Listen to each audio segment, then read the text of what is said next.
Hello, everyone, and welcome back to another episode of Dravidienne Does History. I'm joined yet again by my friend Alan, and I thought this time we'd continue the discussion that we were having last episode, which is India during the peak Vedic period from roughly around 1500 BCE to 500 BCE, which is the period when the first states and monarchies start to form themselves in India.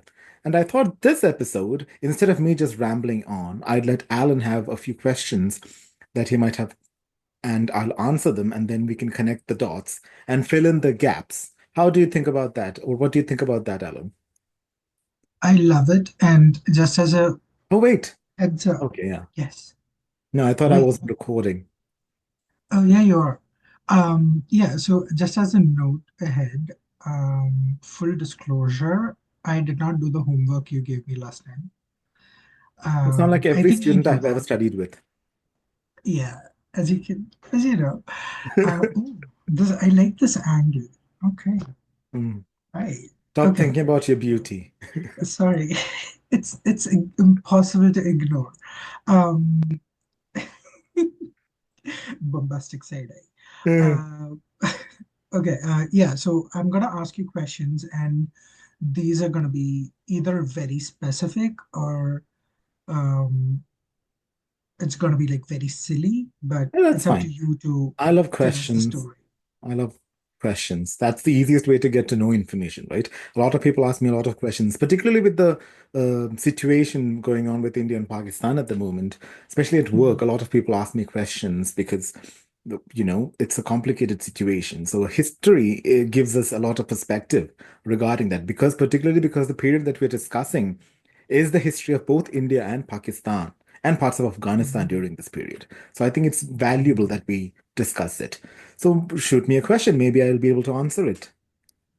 Okay, so the first question I have for you is this particular period that you just spoke about, or what we're going to talk about. Can you tell me about two things? One, how the religion or the faith was existing in that particular community, and not just the monarchs. If you could talk about from top down, obviously there was a social hierarchy Yeah. during that period of time. How was what was the religion? What kind of faith did they follow? Blah blah blah, and how did it affect or interact with the social class or Okay. influence the social system and hierarchy? And like, I'm just trying to, Yeah, yeah, you you're got the trying to question. place an ordinary person in that situation and to figure out how they lived, Yes, right? So the yeah, period and under discussion. specifically in terms of faith mostly, Okay. because yeah. Understood. So the period that we're discussing, so roughly from around 1500 BCE to 500 BCE, those 1,000 years, it is we can call it the pre-dynastic period of India. And by India, I mean historical India, not the Republic of India. So again, think of it as Eastern Afghanistan to Bangladesh, Kashmir to Sri Lanka. That's the geographic space that we're talking about. But in this period in particular, that is pretty much limited to Afghanistan to Bangladesh and down to the Vindhya range. That's it, because that's where the cultures that we're discussing existed primarily. So this Can period you is expand on the Vindhya range? Vindhya Range is a set of mountain ranges that occupy the northern Deccan, or the part of India that stretches out into the ocean. So the V of India Hmm. starts around the Vindhya Mountains. So that's usually considered the bifurcation of India between North India and the Deccan, and then coming down from the Vindhyas to roughly around the Kaveri River. So about 50% down from the middle of India is where we bifurcate the Deccan to South India. It's an easy way to Okay. look at Indian geography. So when we talk about the north, that's above the Vindhya Mountains.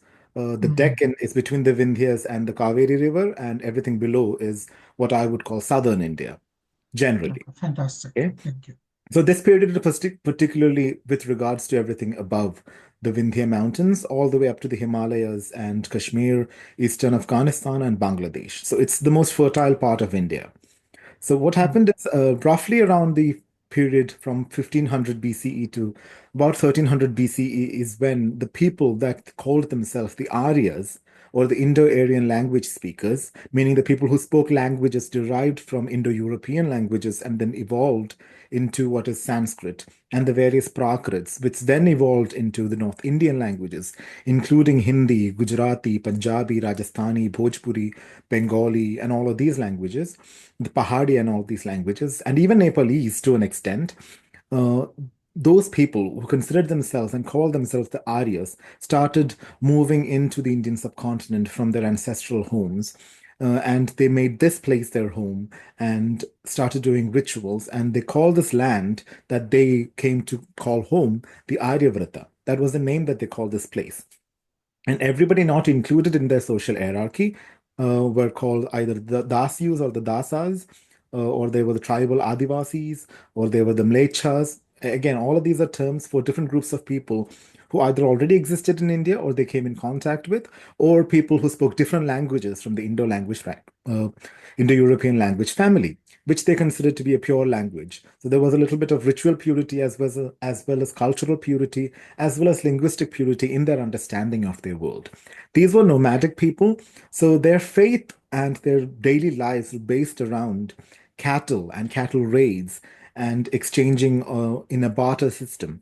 And the gods that they prayed to. If you particularly look at Rig Veda, which is the oldest of the texts available in any Indo-European language, which was thought of to be compiled roughly in the earliest phase of this, roughly from around 1300 BC to 1000 BCE. In that period is when it's said to be compiled orally and not written down. Everything was compiled orally. It was only written down much later. It tells you of the lives of the people incidentally because the hymns and the songs that is compiled in this compendium talks of these people moving in from what is today Pakistan and into the Punjab and coming face to face with the different rivers and the different regional plants and animals, and recognizing new creatures like elephants for the first time. And they're not familiar with Eastern animals like rhinoceroses at this point. And that's in contrast with the Indus Valley people who were familiar with elephants and rhinoceroses, but were not familiar with horses, which the Indo-Aryan language speakers were familiar with, because these were nomads who had horses, Central Asians, right? So their faith was again extremely based on elemental gods. So Indra, who is equivalent to Thor, who is a lightning god, Varuna, who is a wind god, and Agni, who is the fire god. These three were considered to be the three most important gods, and their faith was based on propitiating them by providing sacrifices to them. So the tribal leaders, who, again, as I mentioned in the previous video, were called Rajan, these tribal leaders led raids into each other's tribes and stole their cattle, and that was their way of life. It's similar to how the Vikings lived about the 800s or 900 CE. So again, another millennia later, right? It's a similar way, but long before the Vikings ever existed. Again, it's a tribal way of life, and this tribal way of life didn't allow for much documentation of the everyday life of regular people, or what we would call regular people. But the documentation is about how sacrifices were made, how gods were propitiated, how gods fought each other, how the devas fought the asuras, and then to please these gods and provide rainfall, or to provide crops, or to safeguard the cattle, or to provide more horses. All of these sacrifices and all of these rituals were created and followed.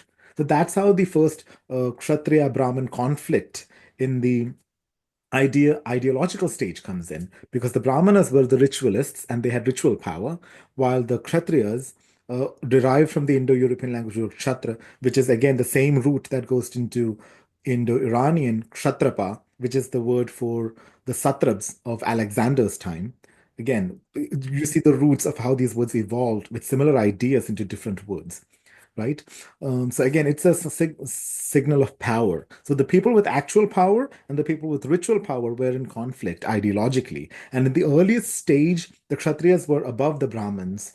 And then there were the Vaishyas and the Shudras. And at that point of time, the idea was everybody who wasn't ritual oriented or politically powerful were either the craftspeople, who were the Vaishyas, and then there were the Shudras, who were the ordinary people, the peasants, the cultivators, right, who were at the bottom level. And then there were other people who were also part of the society, because everybody who was kidnapped would eventually become slaves. They were not part of the Varnashrama Dharma, they were external. So again, a huge group of people who were part of the society were not officially part of the society. So does also apply to the Dasyus or the Dasas or the Adivasis and the other tribal people who already existed in the Indian subcontinent. So it was not an egalitarian society by any means. It was primarily based on weapons of hunting and collecting the cattle from the other tribe. And that's how the original importance of cows in India comes from. This extremely old tribal relationship with owning cattle and being reliant on cattle. That's how this idea originates. It's not that because they were sacred, it's because they were necessary for the ways of life. And this evolved over the 1,000 years. And then, as small tribal groups and kinships became small city states, as trade expanded, the ideas also expanded. The people who controlled the resources gained more power, and as they gained more power, they needed more support from the ritualists, and that's how the Brahmins rose up. And it's roughly around 1000 to 800 BCE when what we consider to be the Vedic system or the Brahmanical hegemony comes into existence. And that's also linked with the story of the Mahabharata. I'll expand on it later.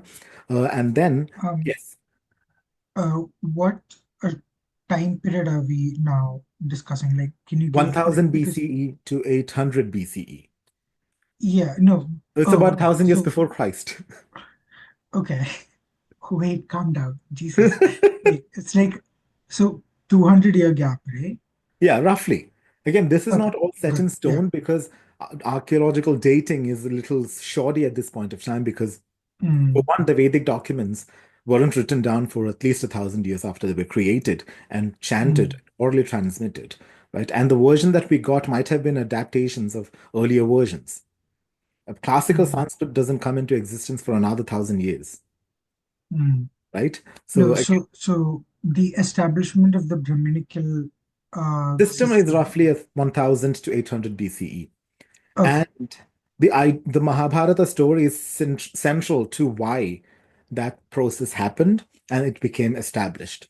And then again, it evolved slowly as the states grew and the power of the rulers grew with it. And the power of the people, rulers grew along with the power of the ritual supporters who provided the legitimacy for these rulers.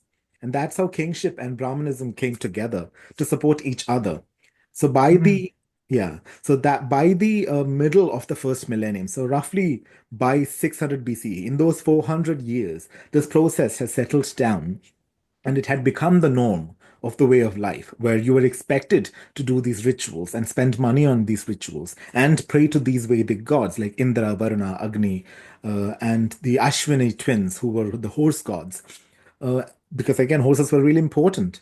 They say dogs are man's best friend. Not really. Horses have been man's best friend for the longest period of history, mm, right? And these processes evolved, and the Brahminical system became the hegemony, and it became understood that society could only function with this system in place. And everybody had to follow these rituals and follow their path in life. But this is the period in which, again, trade started to establish itself in the Gangetic Valley because riverine transport is more accessible and easier than traveling over land. And again, they started clearing jungles. And that's again the story that we hear in the Mahabharata of clearing of the jungles for establishing Indraprastha, the great city of the Pandavas. It's again giving us a hint of what these people thought about the environment that they were in, that clearing jungles was so important to them because that's how you get more cultivable land. That's how you get more agricultural surplus and get more power out of it. So even though the story grew over the next 1,000 years and small tribal kingdoms translated into huge empires of the Pandavas and the Kurus, even though that was not actual history, the kernel of the truth still exists that owning land, owning cultivable land was important, and honor was important, and following rituals was also significant. That's how, like, the Ashwamedha Yajna and the horse sacrifice and the Rajasuya Yajna, which is the way kings are established, became so significant. So by the middle of the first millennium, by 500 BCE, the ordinary person who had to live in this way of life, where you couldn't find an escape from life, from the Brahminical system, started questioning, like, are there other options? Why do we have to follow the system? And that's where the Shramanic system comes in, like Buddha and Mahavira and all of these philosophers start to preach alternatives, and people latch onto it. And the period after 500 BCE can be called the Shramanic age for another 1,000 years, right? So we'll discuss that in another episode because that deserves its own episode, right? And because we'll be discussing empires as because the focus of our series is monarchy within the Indian context. So as kingdoms start to evolve, the Brahminical system has established itself, but it's starting to fray at the edges. The ordinary person who has to donate a lot of his incomes to the Rajan or the Maharajan and then follow rituals to propitiate these gods and then give donations or dana to these Brahmins who live off of the donations or the gifts forced from other people, right? The people start to wonder, why are we doing this? What's the point? Are these gods so complicated and so unreliable that you need translators like the Brahmins to be able to communicate with them? Are there other options? That's the stage when we reach about 500 BCE. So that's Mhm. the case of society, even the ordinary society during this period. And during the 500 BC, there were empires and stuff established, right? Not in India. Not in the kingdoms.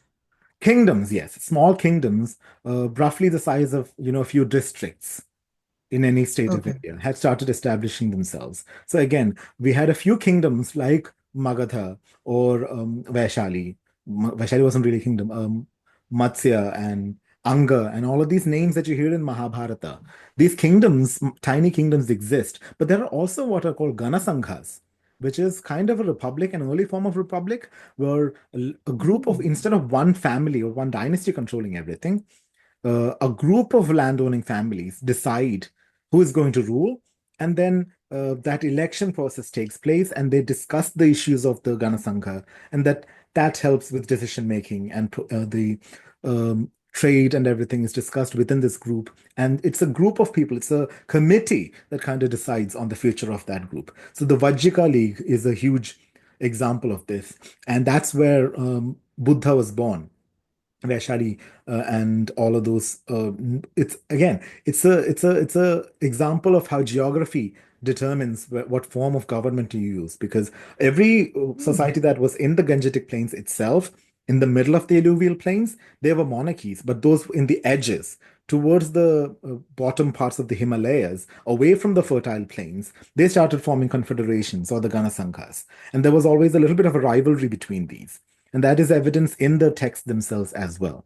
Because the stories that the Buddhist texts tell later are about the conflicts that erupt between the Ganasanghas and the Rajyas or the kingdoms. Okay. Oh. Oh, that's fantastic. Yes. Um, oh, that was like this golden nugget hidden. Like if I did not ask that, I would not get access to that kind of thing. It took a lot of Uh, reading to get there. I know, I love that. Like I'm finding these hidden gems. One more question. Yes. These Janasankhas and the Rajas, like throughout that region of population of people, though their boundaries were different, as in they were different independent kingdoms and stuff, and also they were across quite a significant amount of geographical area, right? Yeah. When you talk about like the bottom of the Himalayas to all the Yeah. way down to plains, like that is significant. And throughout these, the cultural norms, traditions, and the religion that we initially talked about, that remains the same, like the Yeah. way It they essentially remains the acknowledge same. There are things. slight regional Mhm. variations, of course, Yeah. but essentially that Brahminic system of following the rituals and propitiating these gods who are very Mm. volatile and will only help you if you sacrifice to them, that exists. Same gods, though. Pretty Yeah. much the same Yeah. gods. Maybe regionally they might focus on one particular god Yeah. or something. Depending on who you Okay. prefer. Yeah. That's true for India even today, even within families. If you go look at Hmm. just my family, each individual person prefers a different god, especially when we were growing up, when I was still religious. My mother was all about Krishna. My father was all about Shiva. My brother was earlier all about Vishnu, then it converted to Shiva. And I was all about Durga, obviously. Right? I'm always focused on the feminine spirit. So again, that was always the true case for Indian history, what we call Hinduism. It's always been a conglomerate of different religious ideas with a essential similar truth or a thread connecting them. That's about it. It was never one religion. It still isn't one religion. Got it. Perfect. Do we have more questions? Since we touched on it, would you like for me to expand a little bit on the Mahabharata?